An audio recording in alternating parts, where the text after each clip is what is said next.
Okay. All right, something else. Yes, sir. Go ahead. I just have a brief question, but before I ask it, I wanted to ask this question, and that is, do I understand rightly that you believe that the King James Bible does not have any errors in it whatsoever? Yeah, I believe it's without proven error. That is correct. I'm not going to, this is just so that people understand my question. No, I don't mean you showing off. Ask the question. Okay, so I'm going to... What's the next question? The next question is, okay, in Acts chapter 12, verse 4, it mentions Easter. Yes. And according to this book here, just so everybody knows, through Babylon, yeah, but that's Easter not in the is the worship of Ishtar, which is a Nineveh god. Anyway. So what's the question? And the question is well, I'm getting to it. And according to this, vines. Yeah, but what's the question? For us who don't know Greek, I'm getting to it. Well, you sure have a long way of getting to a question. Well, you know, if someone asked me for a question, I could shoot him down in 2 seconds. Give me the question. I'm going to give it to you. Give it to me. Okay, here it comes. Anytime you're ready. Okay. Since the Greek word is not, according to Vines, Easter, but Passover. That isn't the Greek, that's the English. You quoted the English, not the Greek. Pardon me?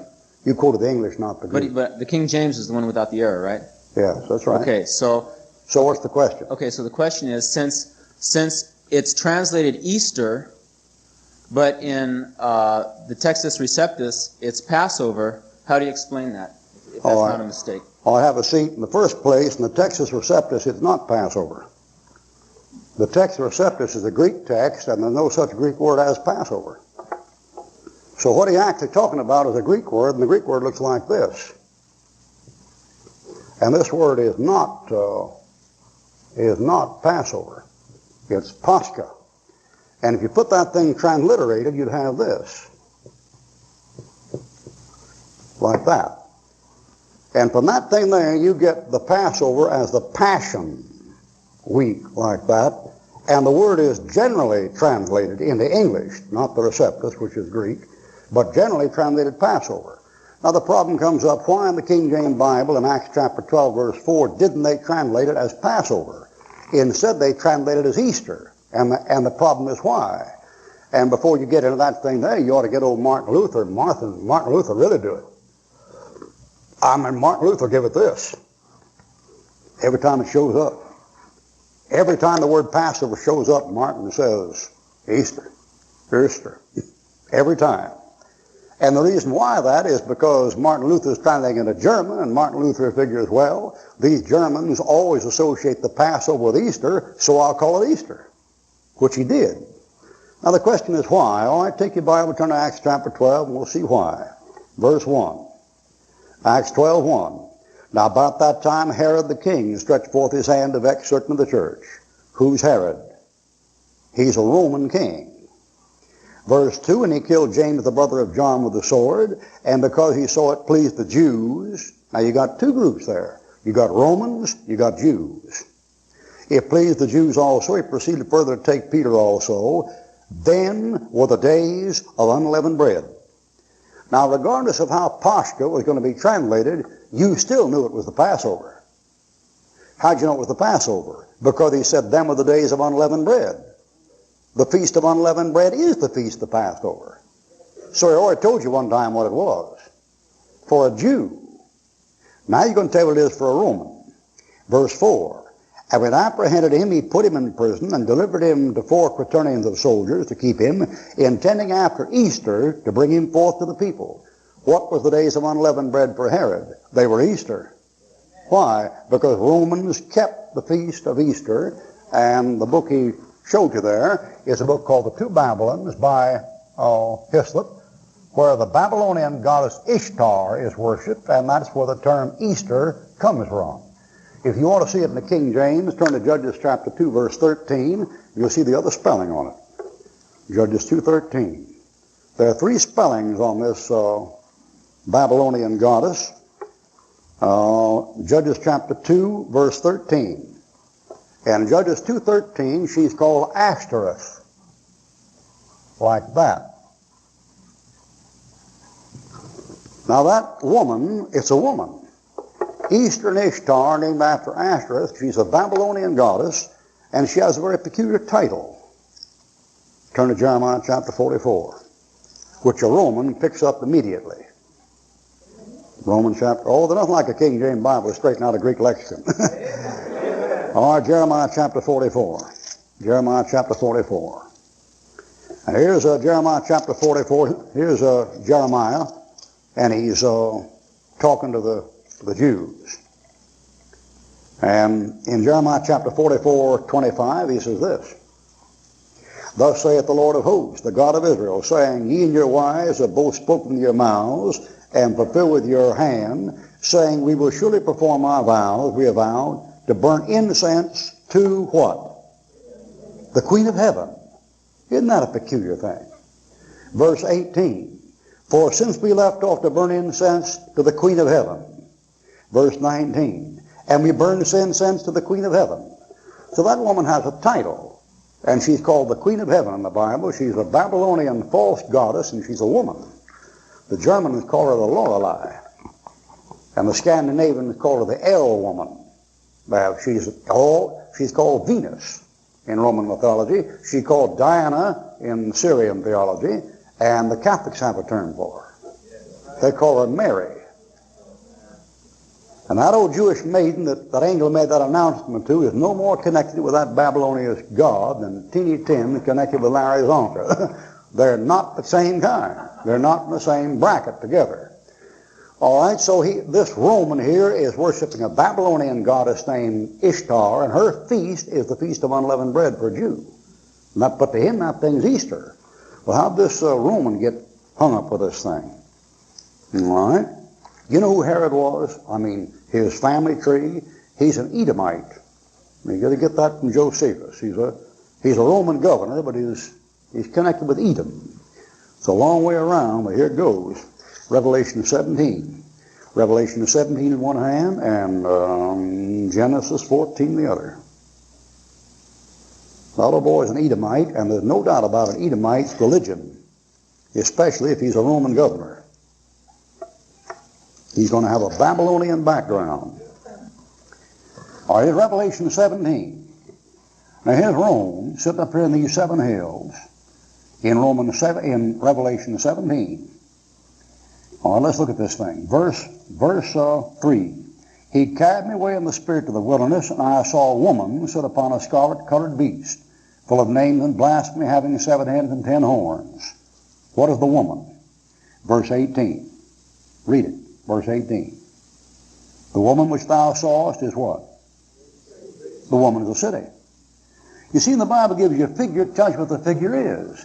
Somebody said, well, the book of Revelation is apocalyptic and symbolical and figurative, and I can't understand it. You can when he tells you what it is. He said the woman is a great city. All right, she's sitting on this 7-headed beast. What are these 7 heads? Look at verse 9. And here's the mind which hath wisdom. The 7 heads are 7 what? Mountains. It's a city built on 7 mountains. That's what he told you it was. All right, let's see about this city. 4. The woman was arrayed in purple and scarlet.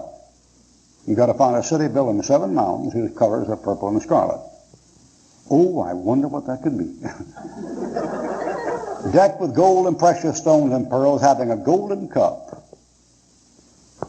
You drive around in Seattle any place, see a sign out in front of a church with a gold cup on it, and a thing like a PX, RX prescription sitting there in the thing. Out of gold and purple. Sits up there like this. Because that thing's sitting out there. That thing is a golden cup, and those colors are purple and scarlet. And that comes from a city built on 7 hills, 7 mountains. What about this city? Chapter 18. Chapter 18, verse 24.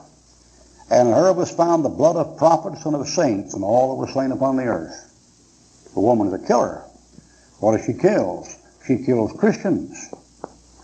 Look at chapter 17, verse 6. I saw the woman drunken with the blood of the saints and with the blood of the martyrs of Jesus. That was the Reformation view. The Reformation view was the Roman Catholic Church was a whore, and the Pope was the man of sin. Now you Americans are so far removed from the Reformation, you've lost your roots.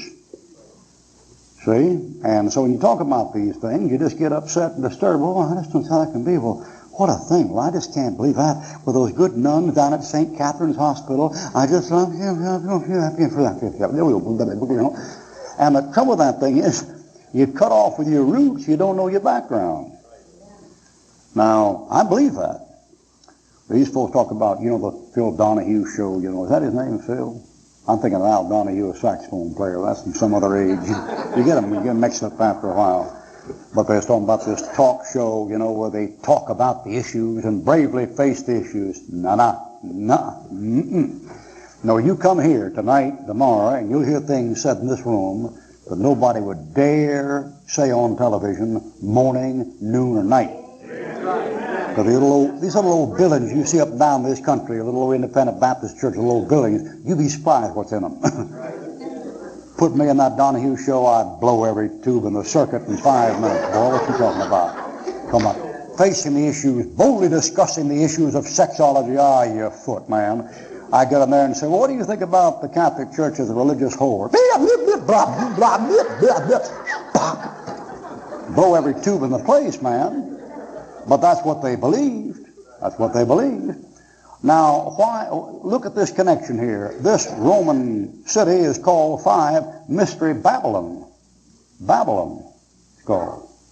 Now, go back to Genesis chapter 14. You know who these Babylonians are? They're down south of the Dead Sea in Edom. Many years before Christ ever shows up. Genesis 14:1. It came to pass the days of Amraphel, king of Shinar. How many know where Shinar is? Did you ever read Genesis chapter 11? It came to pass they journeyed from the east, they found a plain in the land of Shinar, and said, go to, let us build a city and tower whose top may reach to heaven. They had slime for mortar and bricks they had for stone. The Lord came down and confounded the language and called the name of that place Babel. That's Shinar. That's where this bunch is from. King of Elisar, Kedoram, king of Elam, and title king of nations, that these made war with Bera, king of Sodom, and Bersha, king of Gomorrah, and Shibna, king of Admah, and Shebimra, king of Zeboim, which is the king of Bela, which is Zoar, and all these were joined together in the vale of Ziddim, which is the Salt Sea. Now here's what you've got here in the map. You got these Babylonians clear down here in South Palestine before Moses shows up. You got to think of Palestine like this, and there's the Galilee, and there's the Jordan, there's the Dead Sea, and here's Sodom and Gomorrah down here, and Babylon's over here. And that king of Shinar is clear down in here with these kings fighting. You know what that country is called? It's called Edom. Those Babylonians are down there before the time of Moses. They got their religious stuff with them, they're pass that stuff on down. When Herod shows up, he's an Idumean usurper, an Edomite usurper to the throne, set up by the Roman governor as king over the Jews at that time, so he observes Easter. That's the answer to the question. The King James is always right, the others are always wrong. What else? What else? Yeah? Maybe just explain to me. I thought that Herod, I thought he was a king or some kind of a sub-ruler of the Jews, appointed because I was under the impression that the Romans did not want to hassle with the Jews, therefore he was in a kind of a Jewish position and had some kind of lineage in there. Maybe explain. He is. But those titles sometimes are called kings, sometimes they're called governors, sometimes they're called tetrarchs. Turn to Luke chapter 2. Luke chapter 2. Get Luke chapter 2 in one hand and get Matthew chapter 1 in the other. The reason why these tetrarchs or governors are given the title of king is because the top king didn't call himself king. He called himself Caesar. And Caesar was not a king. He was an emperor. There's a difference. All right, get Luke chapter 3, verse 1. In the 15th year of the reign of Tiberius Caesar, Pontius Pilate being governor of Judea, and Herod being tetrarch of Galilee. He's a tetrarch. He's called a king, but his technical title is tetrarch. Something else. Yes, sir.